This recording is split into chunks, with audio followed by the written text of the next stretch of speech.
యుగ పురుషుడు, సినీ చరిత్రలో దేవుడంటే ఇలా ఉంటాడు అని చూపించేటువంటి నటరత్న, నట సార్వభౌమ స్వర్గీయ శ్రీ నందమూరి తారక రామారావు గారి 100వ జయంతి సందర్భంగా కదిరి మున్సిపాలిటీ ఎదురుగా ఉన్నటువంటి ఆయన విగ్రహానికి గౌరవ శాసనసభ్యులు, మనందరి నాయకులు, లెజెండ్ శ్రీ కందికుంట వెంకట ప్రసాద్ గారి నేతృత్వంలో ఈరోజు ఘనంగా జయంతి కార్యక్రమాలను నిర్వహించుకోవడం జరిగింది. ఈ దేశంలోనే రాజకీయ విప్లవాలను తీసుకొని వచ్చిన వ్యక్తి ఎవరైనా ఉన్నారంటే అది స్వర్గీయ నందమూరి తారక రామారావు గారే అని చెప్పక తప్పదు. ఎందుకంటే ఆ రోజుల్లో కాంగ్రెస్ ప్రభుత్వం ఎక్కడో ఢిల్లీలో కూర్చొని నెలకొకరిని, సంవత్సరానికి ఒకరిని ముఖ్యమంత్రులు మారుస్తుంటే తెలుగువారి ఆత్మగౌరవాన్ని ఢిల్లీ నడిబొడ్డున తాకట్టు పెట్టిన రోజుల్లో మన తెలుగువారి ఆత్మగౌరవాన్ని కాపాడాలనే సదుద్దేశంతో 1982 మార్చి 29వ తేదీన తెలుగుదేశం పార్టీ ఆవిర్భావానికి నాంది పలికిన నాయకుడు మన స్వర్గీయ నందమూరి తారక రామారావు గారు.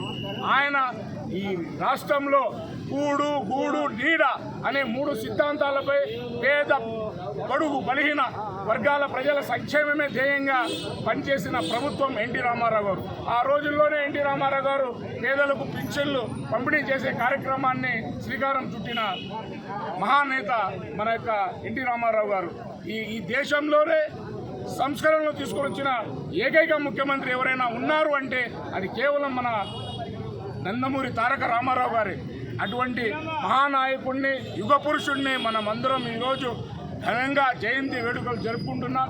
ఆయనకు మనస్ఫూర్తిగా మనమందరూ స్మరించుకుంటూ ఆయనను అనుసరిస్తూ ఆయన సిద్ధాంతాలను ప్రజల్లోకి తీసుకొని పోవాలా. అదేవిధంగా గౌరవ ముఖ్యమంత్రి వర్యులు నారా చంద్రబాబు నాయుడు గారు అనేక సంక్షేమ కార్యక్రమాలు, సూపర్ 6 కార్యక్రమాలు దాదాపు ఇప్పటికే 50% పూర్తి చేయడం జరిగింది. జూన్ నెల 12వ తేదీన తల్లికి వందనం, అదేవిధంగా రైతు భరోసా కార్యక్రమాలు కూడా రైతులకు ఇచ్చే ఆదుకోవడానికి సిద్ధంగా ఉన్నారని చెప్పి తెలియజేసుకుంటాం. ఏదైతే సూపర్ 6 ప్రోగ్రాంలు చెప్పారో ఆ ప్రోగ్రాం అన్నిటినీ పేద ప్రజల ముంగిటికి చేర్పించే బాధ్యతను నారా చంద్రబాబు నాయుడు నాయకత్వంలో తీసుకుందాం. ఈ పథకాలన్నిటినీ ప్రజలకు చేరవేసే దాంట్లో మనం ముందున్నాం.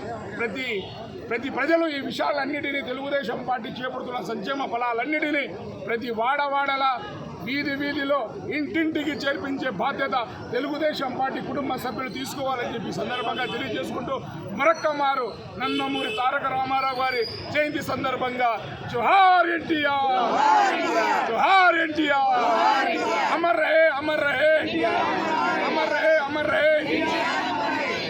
ఆత్మగౌరవం ఢిల్లీ నడి వీధుల్లో తాకట్టు పెట్టిన వేళ స్వర్గీయ ఎన్టీ రామారావు గారు తెలుగువాడి ఖ్యాతి దశ దిశలా ఉండాలా, ఢిల్లీ పీఠాన్ని తెలుగువాడే శాసించాలా, ఆ పరిస్థితికి ఈ రాష్ట్రాన్ని ఈ తెలుగువాడిని తీసుకురావాలనే ముఖ్య ఉద్దేశంతో, అంతేకాక పేదవాడి బతుకులో గుడ్డ తిండి ఈ 3 మౌలిక సదుపాయాలు కల్పించాలా అనే ముఖ్య ఉద్దేశంతో తెలుగుదేశం పార్టీని స్థాపించడం జరిగింది. గతంలో కానీ ఇప్పుడు కానీ గతంలో ఎన్టీ రామారావు నేషనల్ ఫ్రంట్ పేరుతో ఢిల్లీ పీఠంలో తన అనుకున్న వ్యక్తిని కూర్చోబెట్టి ప్రధానమంత్రిగా కూర్చోబెట్టిన వ్యక్తి స్వర్గీయ నందమూరి తారక రామారావు అని సందర్భంగా తెలియజేసుకుంటున్నాను. అలాగే ఇప్పుడు కూడా స్వర్గీయ వాజ్పేయి గారిని అలాగే నరేంద్ర మోడీని ఢిల్లీ పీఠంలో కూర్చోబెట్టిన ఘనత కూడా తెలుగుదేశం పార్టీ నారా చంద్రబాబు నాయుడు గారిని సందర్భంగా తెలియజేసుకుంటున్నాను. ఆనాడు ప్రారంభించిన కూడు గుడ్డ ఇల్లు సంక్షేమ పథకాలకు నిర్వచనమే తెలుగుదేశం పార్టీని సందర్భంగా తెలియజేస్తున్నాను. అలాగే ఇప్పుడు కూడా సూపర్ 6 పేరుతో తెలుగుదేశం పార్టీ అనేక సంక్షేమ పథకాలను ప్రవేశపెట్టడం జరిగింది. అందులో భాగంగానే దాదాపు 2-3 సంక్షేమ పథకాలను అమలు పరచడం జరిగింది. రాబోయే 2-3 నెలల్లో అన్ని సూపర్ 6లో ఉండే పథకాలన్నీ సంక్షేమ పథకాలను అమలు చేసి తెలుగువాడి జీవితంలో వెలుగు నింపాలనే ముఖ్య ఉద్దేశంతో తెలుగుదేశం పార్టీ పనిచేస్తుంది. అలాంటి పార్టీని మీరందరూ ఆశీర్వదించి అలాగే స్వర్గీయ నందమూరి తారక రామారావు గారికి ఘనంగా నివాళులర్పించాలని ఈ సందర్భంగా తెలియజేస్తున్నాను.